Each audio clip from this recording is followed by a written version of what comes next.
tree, Rexy, get it. Well, guys, it's Monday. We're still in Omaha. Nick's there, sleeping on the concrete because it's nice and cool. It was a hot day today. We went out to eat, and we hung out at Cabela's. Huh. You're just so happy. Rex.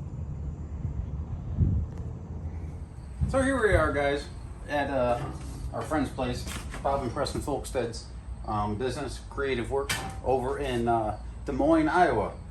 And we don't have a whole lot of footage of our time at Ice Cream Cruise because it was a little bit depressing, I guess you could say. We spent about, I don't know, what, $1,400 in fuel money and stuff? About $1,400 in fuel money to have a bolt break off in the balancer. So we got the balancer. There's the end of the bolt. I just drilled out, extracted, and there's the balancer right there. And that hub, well, this is the hub in here, and this bolt right here holds on our mandrel. Our mandrel holds on our alternator and fuel pump pulleys. And yeah, so when this whole setup is loose, throws your belts. But that right there bolts up to the hub right there. It goes in, or through the balancer and into the hub. And yeah, we had a couple bolts break, and maybe we can include that picture in the video. But a couple of the bolts on this two-piece balancer backed off, and ended up breaking one of the bolts on the mandrel setup. There's a 3-bolt setup, each spaced at whatever it was, 120 degrees, and I almost put it back together with running it only at 2 bolts, but we can't risk that. It's our fuel pump drive as well, along with our crank trigger for our ignition timing. So if we were to lose fuel pressure and ignition timing again under 22 pounds of boost, it's bad news bears. I'm not even sure that the motor's not hurt right now, because it popped pretty good at about 600 feet, and we're gonna get it back together. So we got one more bolt that broke off inside there. I think we're gonna run over to the parts store. If I don't have spare bolts with us, I keep a pretty good assortment of bolts that are found on the car with us in the cabinet, just as spares. So we might be able to piece something together. If not, we're gonna have to go to the hardware store and get a couple countersunk Allens. But yep, that guy right there, $1,500 in fuel money because that guy broke. Wasted. And that's racing for you, folks. Don't you want to do it? So guys, I'm gonna have to rotate this motor to drill out this other broken bolt off in there. So I'll come in here. I got this marked at top dead center so we could orientate the crank or the balancer properly. So I'm gonna go make a mark right there for top dead center. Then when I go to rotate this motor, we'll be able to put it up at top dead center so we could orientate the balancer. So get that done. I gotta go drill out this guy, so we'll roll the motor over a little bit and get her done. Good morning, guys. So we are in Edgewater, which is Cincinnati, or Cleves, Ohio, I guess. And Cincy Street Nights is happening tonight. We got in last night kind of late, and it looked like there was going to be a big rainstorm, and we actually didn't get anything. Now they're calling for rain tonight, but the storm looks like it might miss the area, so we should be good for racing. We have to change the bead locks. The rear tires are 29s from Ice Cream Cruise, so I got to put 28s on the rear tires. And then I'm going to have to find somebody local who has a tire machine so that we can change these front runners. Nick has a spare set of, I think they're 26-inch tall tires for the front, so we're going to try to get those changed over. And I need to find fuel. We don't have any alcohol, and I need to get more gas for the generator. So hopefully I can go out and do all that. Nick's not feeling good, so I'm kind of working by myself today, which is great because it gives me content for the channel. So I'm gonna get to work.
The car unstrapped. Now we're gonna drop her down so I can get a jack under there.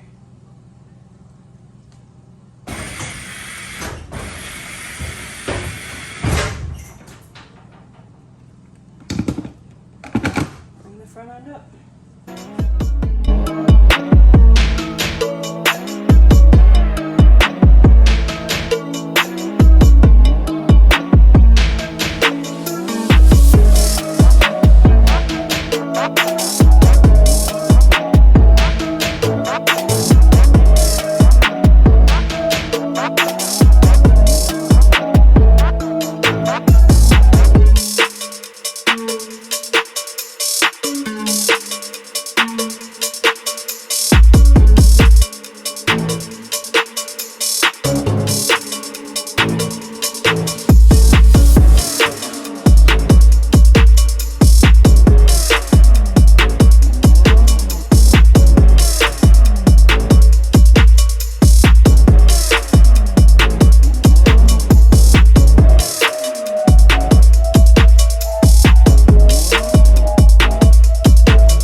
You see it?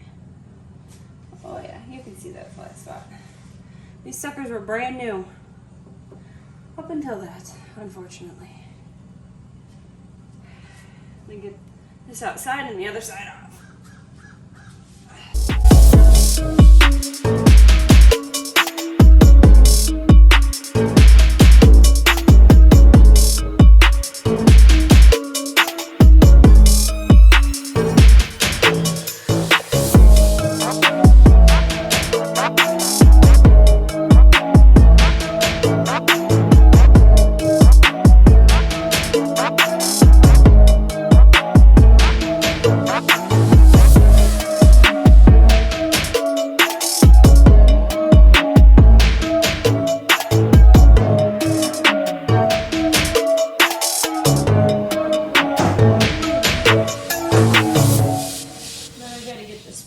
Out from up top that Nick has. We're good to go. Hopefully.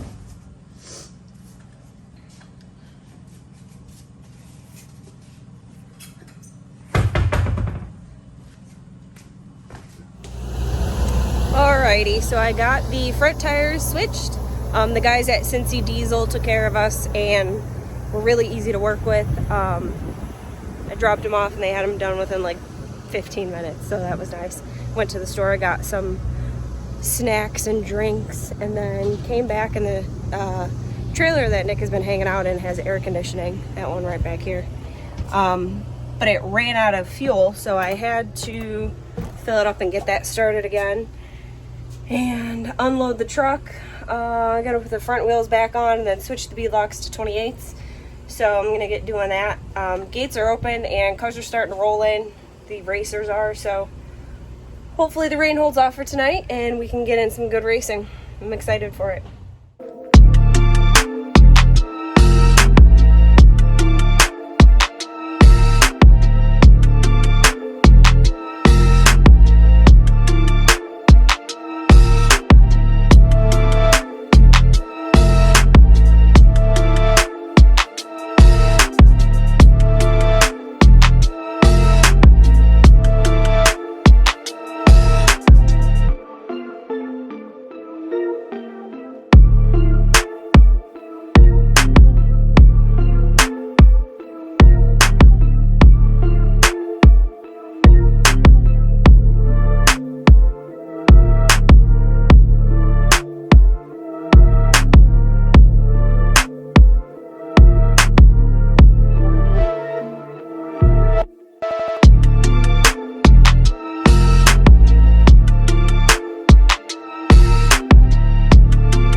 for tomorrow, there's going to be something cool happening. So I'm excited for this.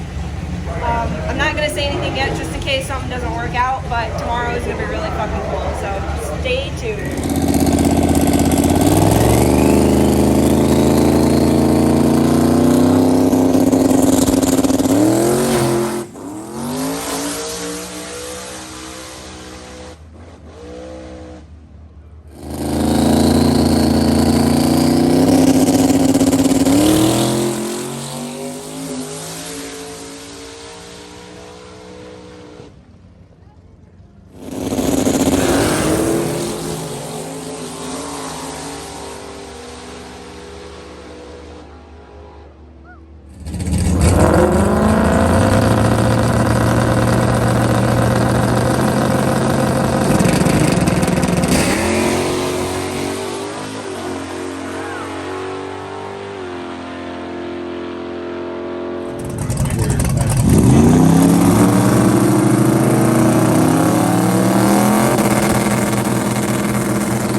So I didn't really get a chance to go over much of the racing that happened tonight, but they get a test pass for small tire.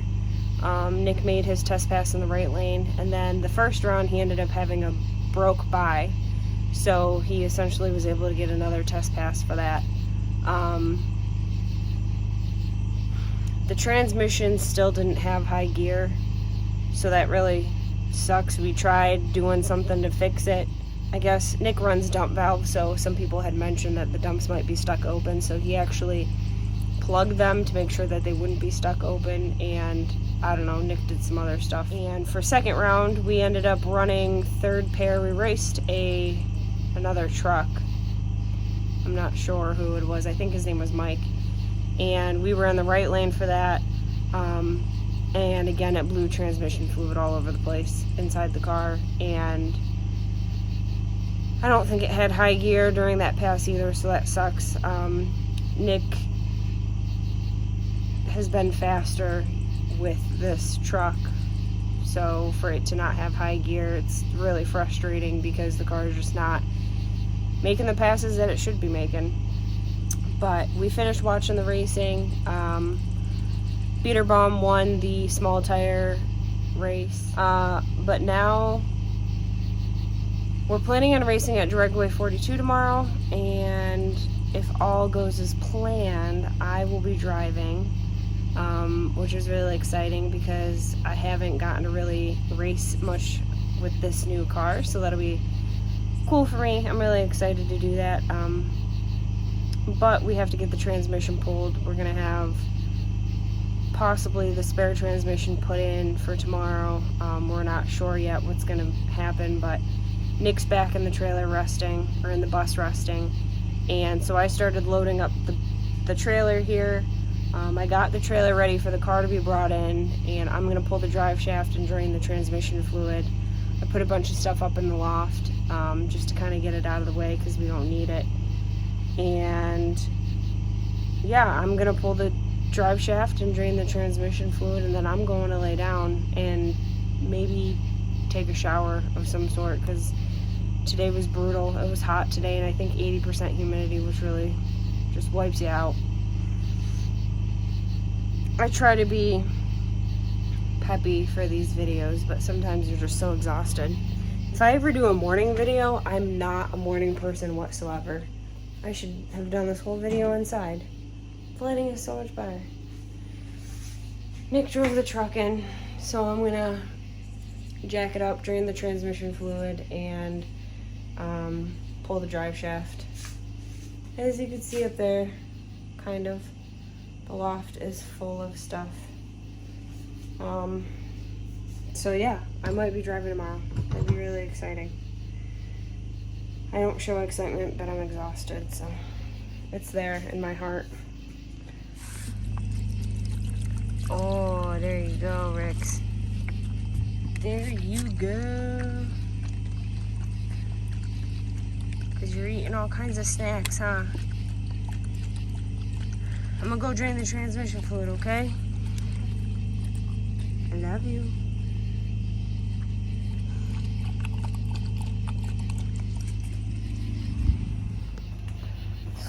Alright. Get the car strapped down. For the most part, it's not gonna go anywhere, at least when I pull the drive shaft out. I got the car strapped down, wheel chocks down. I'm gonna lower the car, drain the transmission fluid, and then raise it back up and pull the drive shaft.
My phone's getting ready to die, but finally figured out what size I need to get the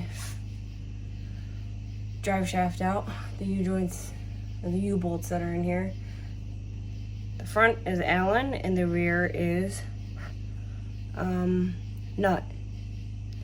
So it took me a little bit to figure that out, and the Allens are hard to reach, but I finally got them loosened up, so now I'm going to take the drive shaft out, drop the car down low, pull out the plug in the transmission, and go nap. So, making progress. By the way, it's like 3:15 in the morning. So, that's great. And we got to go to have the transmission looked over, or Nick's going to look it over, pull it apart, I don't know. Before we race tomorrow at Dragway 42. Before I race tomorrow. I really am excited. I'm just tired. So, I'm gonna finish getting the rest of this out. We'll see.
Maybe this just sits here. Maybe he doesn't take it all the way out.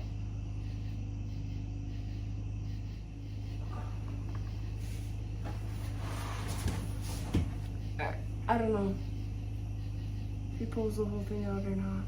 He has to. He definitely does.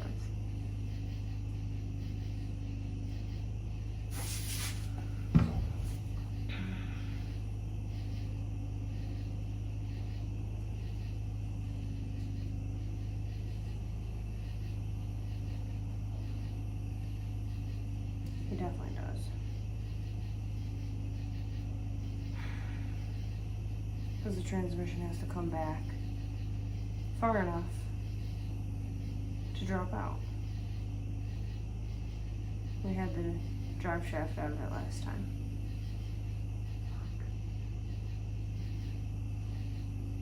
Well, I'm gonna do that. Yes. My phone's probably gonna die.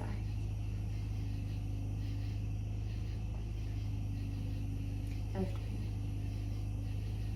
Okay, it's about 4 o'clock in the morning. I finally got the drive shaft out. I asked Nick and he said you have to use a pry bar. I don't know if all drive shafts are like that, but I don't feel as bad now for hitting it with the rubber mallet. Drive shaft's out, transmission fluid is drained. So what he does is he puts the toolbox, he rolls it underneath the transmission, kind of lowers the car to put the tool or the transmission right on the toolbox. Then he unbolts whatever he all has to unbolt. I think just the converter bolts maybe. And we slide the transmission back on the toolbox, which makes it nice because then you don't have to worry about lifting very much. And from there it's easier to handle because there's, better grip and not the rest of the car in your way. So I've got the toolbox pretty much ready. I know he's gonna have to get tools out of it. And whatnot. Like I said, it's about 4 o'clock in the morning. I am completely exhausted. I'm gonna go shower. I'm done. I'm clocking out and I'm gonna nap.